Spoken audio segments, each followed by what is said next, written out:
This is a Superman trailer. I'm a channel that dabbles in comic books. I kind of have to talk about Superman. This trailer was hyped up so much. It was hyped up so much. Like, from back to the set photos. Those set photos were everywhere. They were on Instagram, they were on Twitter, they were on those Blue Sky thing back then. I think it was on Blue Sky. Everyone was talking about how great the suit looked. They were theorizing about who the villains are. People were hyped for this movie.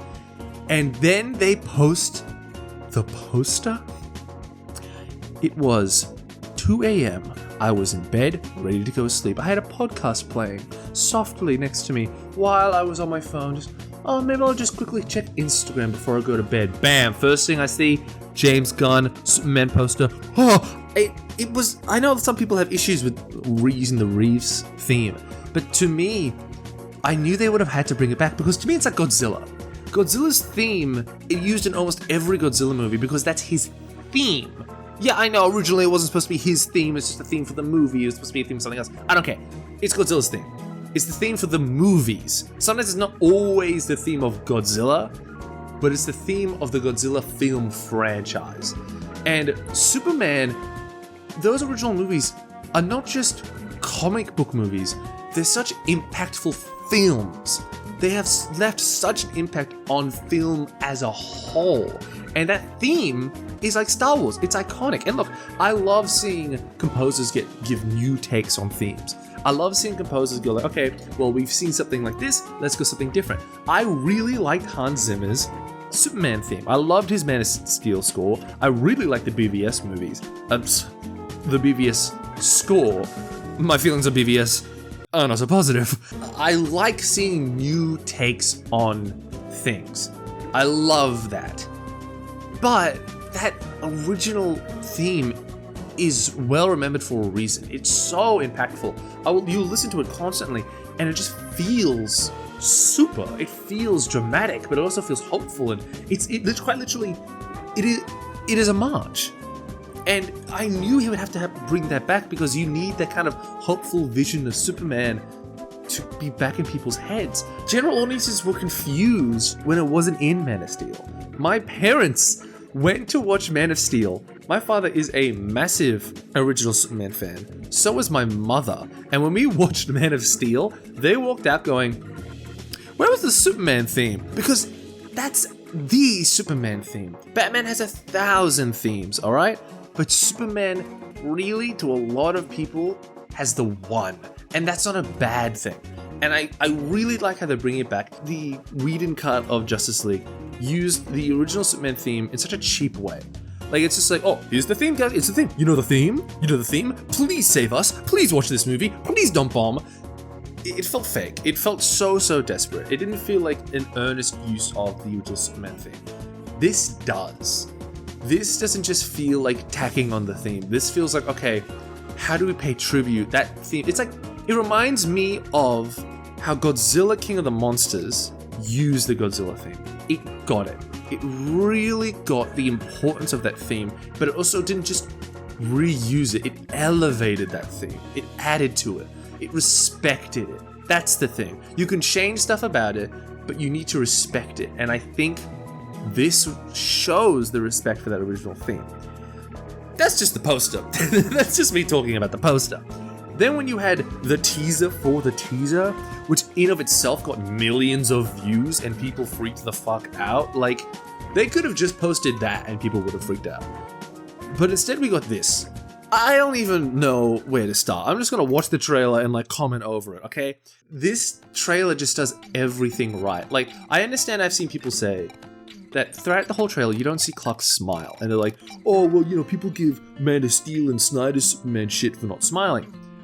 The difference is, Snyder's Superman to me felt like a god that was above humans, that was just so melodramatic and sad.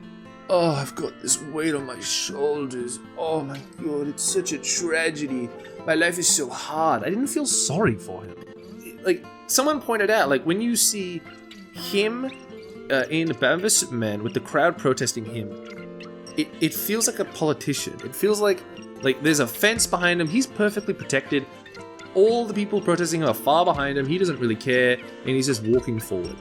This Superman is dirty. He just looks like he just fought to protect the city, and they're throwing cans at him. They're screaming in his face. He's not protected, about to enter court somewhere else. He's being harassed in his face.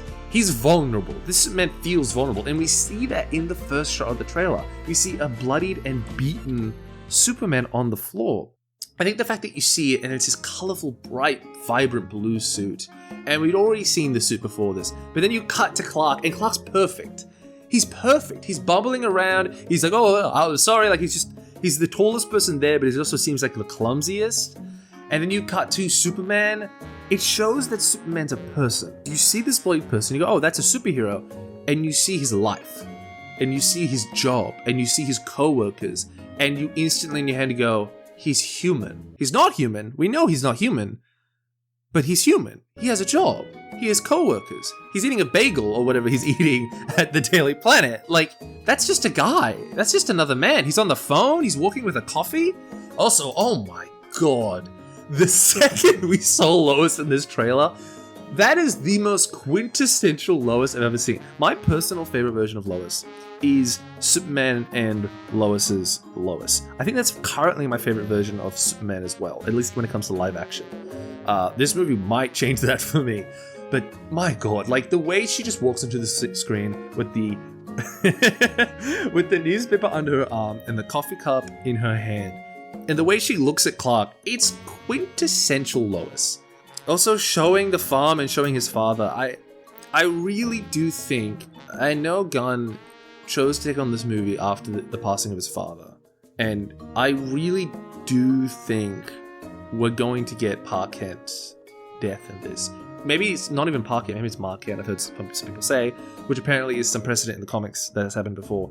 But I think it's going to be Park Kent. And looking at even like Superman and Lois, looking at All-Star Superman, I think the most tragic way of Park Kent dying isn't a tornado that, again, I'm shitting on Man of Steel. I'm sorry for some Man of Steel fans. It's not something physical that Clark could have stopped.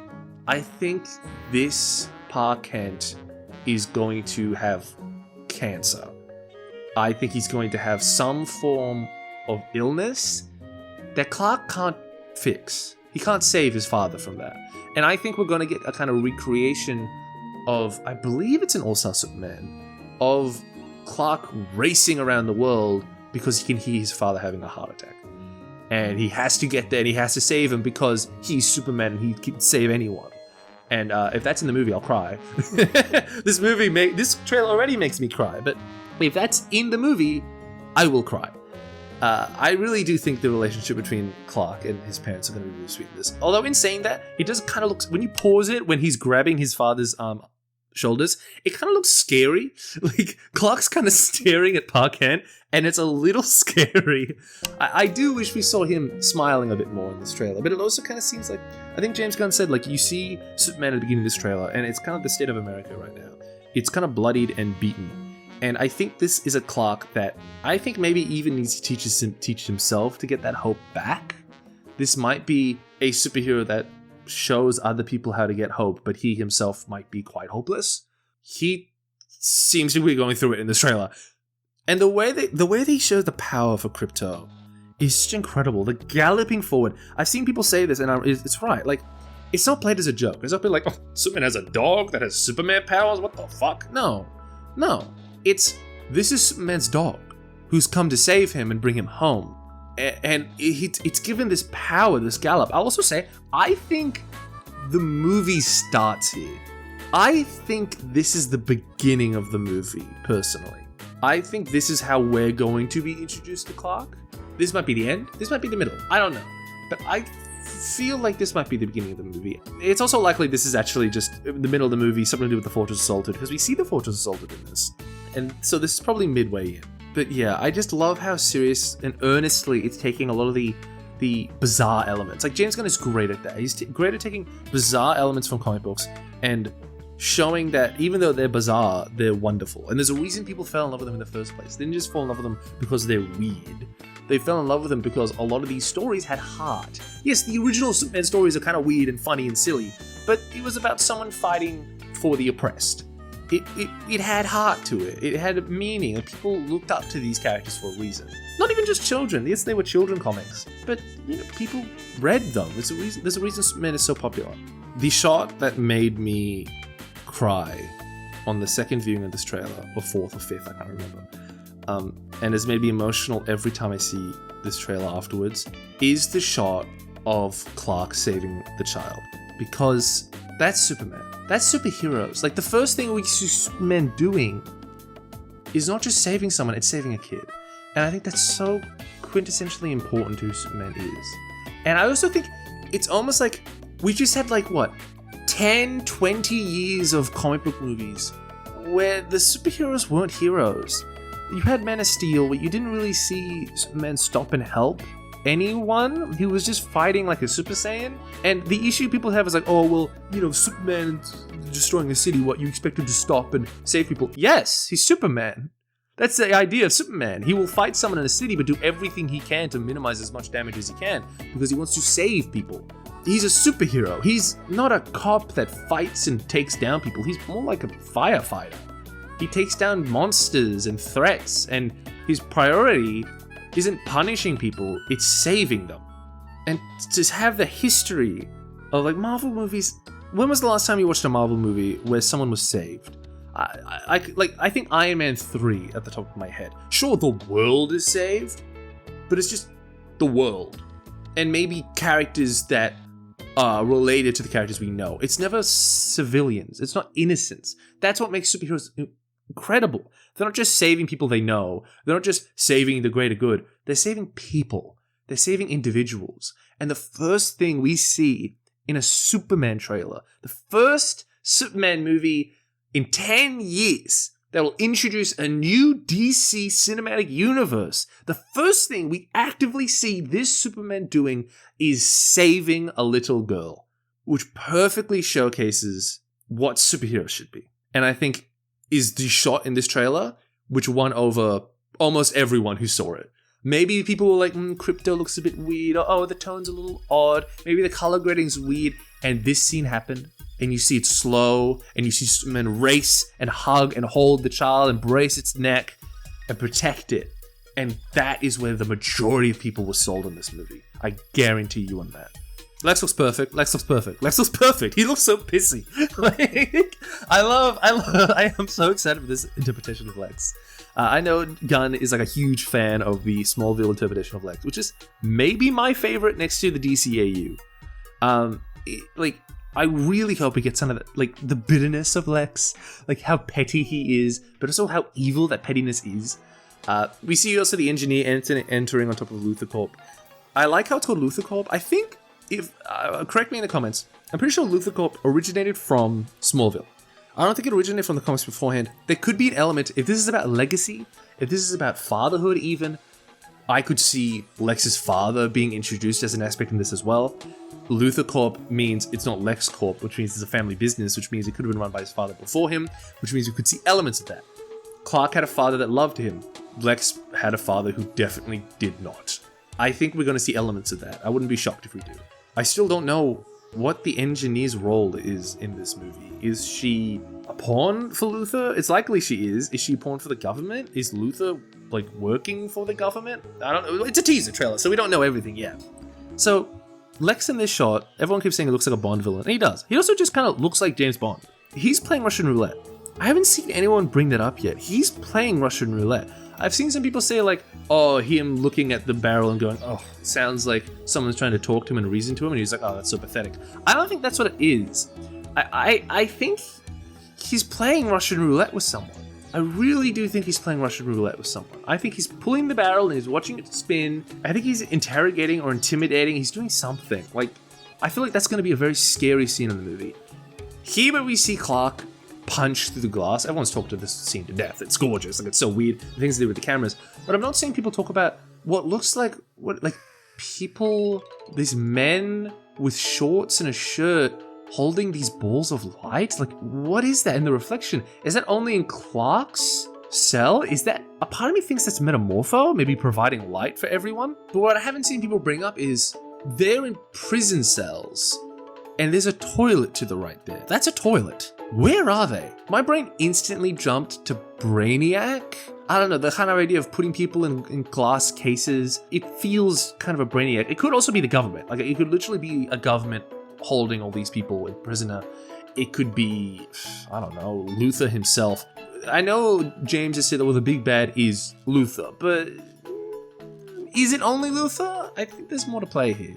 You've also got the scene that also makes me tear up and cry with the little boy in a war zone, holding up the flag and softly crying and hoping for Superman to come save him. That's another factor I think this movie is going to touch into as well, which is something that Superman and Lois touches into. Superman is not America's superhero. He's the world's superhero. And I think there's going to be a bit of back and forth of, why are you helping this country? Like, that's political turmoil. You shouldn't be helping. Like, you should be helping us only. And him being like, no, people need help. They need to be saved. I'm going to save them. I think we're going to see that aspect. Unless it's a terribly sad scene where no one comes and saves that kid. Superman better come and save that kid, my god. I think that, oh my god. And the child calling him out throughout the trailer. And then other people yelling like, Superman, Superman. I love how there's no title of Superman in this. There's no Superman. They don't pull the Superman logo. That is it. You want the title? They're saying it. Superman.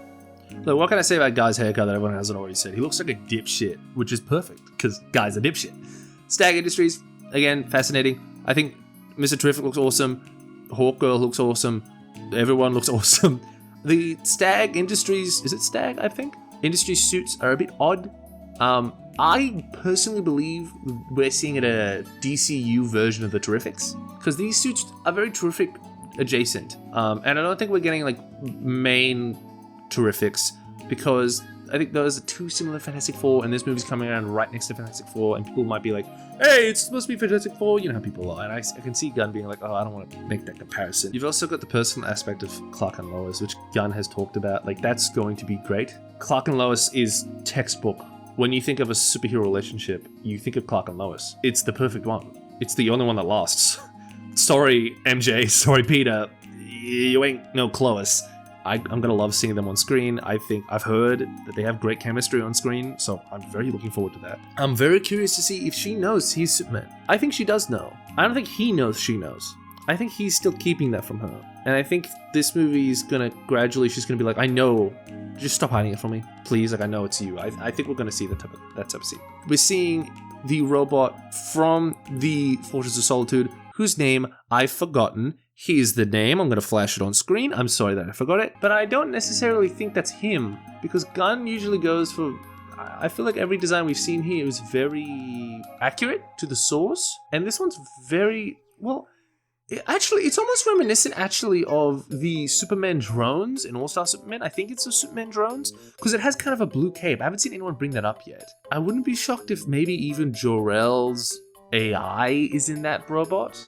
And that's kind of the way that Clark speaks to Jor-El, and that's why he's crying and getting very emotional, because he's basically seeing his father, who's already dead, die again in front of him. You've got the Fortress of Solitude. Maybe the Fortress of Solitude is formed in this film.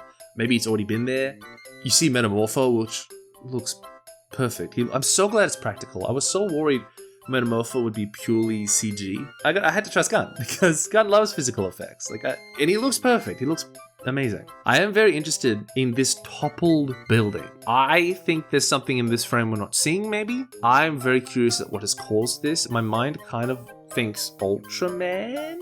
No, not that Ultraman, the other Ultraman. Yes, that Ultraman. I think the person in all black that we see in the set photos, who has a J, U in his chest, I think this is James Gunn's version of Ultraman. That's weird, right? Because Ultraman doesn't look anything like that. I think the reason is because I think James is looking at this not from I'm bringing Earth to Ultraman in, and he's the antithesis to Superman. No, he's looking at, what's a negative Superman? If Superman is someone who wears bright colors, he's someone who smiles, you could see his face, you could see his reactions. He's someone who he wants you to trust him. You can see when he's hurt, you can see when he's happy. He has this cape that flows through the wind. He has this elegance to him.